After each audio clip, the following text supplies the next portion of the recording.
les braves gens qui oseraient une infime compassion en faveurs insensées, en aumônant largesse, même la simple obole serait condamnée pour complicité de vol.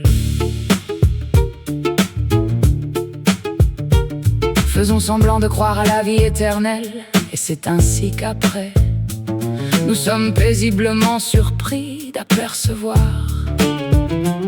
la mort ouvrir son périptère, se préparant libidineuse à profiter de nos vieillesses. Faisons semblant d'admettre que l'existence est infinie, les braves gens qui oseraient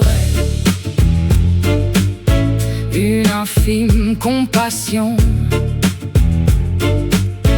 en faveurs insensées, en aumônant largesse, même la simple obole serait condamnée pour complicité de vol.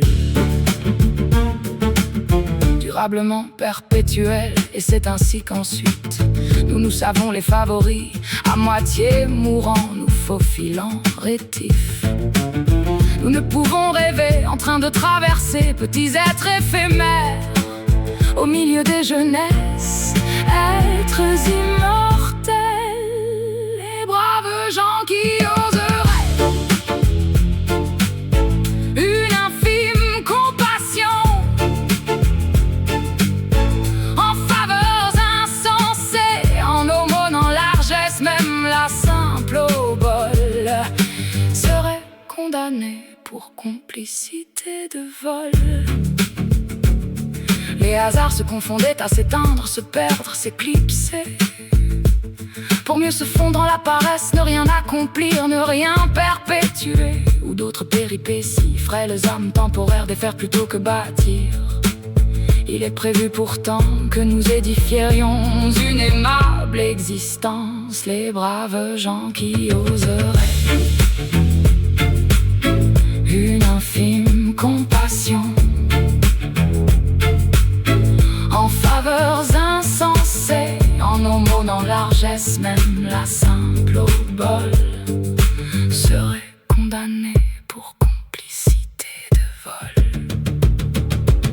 La domptée de l'esprit, les rigets du cœur, jusqu'à ce l'amant nous sépare de la fange.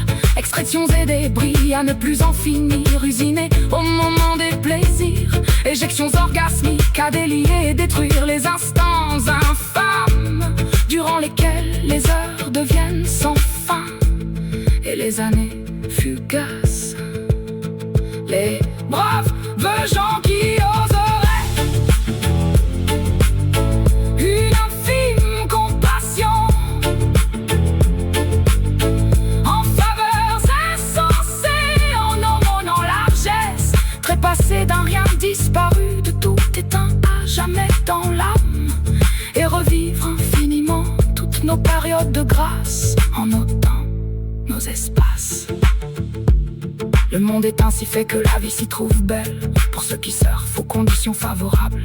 Les autres par malheur n'en dégustent que le fiel, la violence, l'amertume, l'aigreur et la folie brutale. Ces auges étant les clauses fermées de leur vie difficile, je n'ai pris de la vie que le strict nécessaire, désirant remettre tous les autres plaisirs à ceux qui en manquent, à la campagne en guerre, voire à la ville. Imaginons, le partage du bonheur serait obligatoire. Je n'ai pris de la vie que le fondamental, la choix humanitaire, l'indispensable n'étant pas suffisante pour cause de diffusion interdite.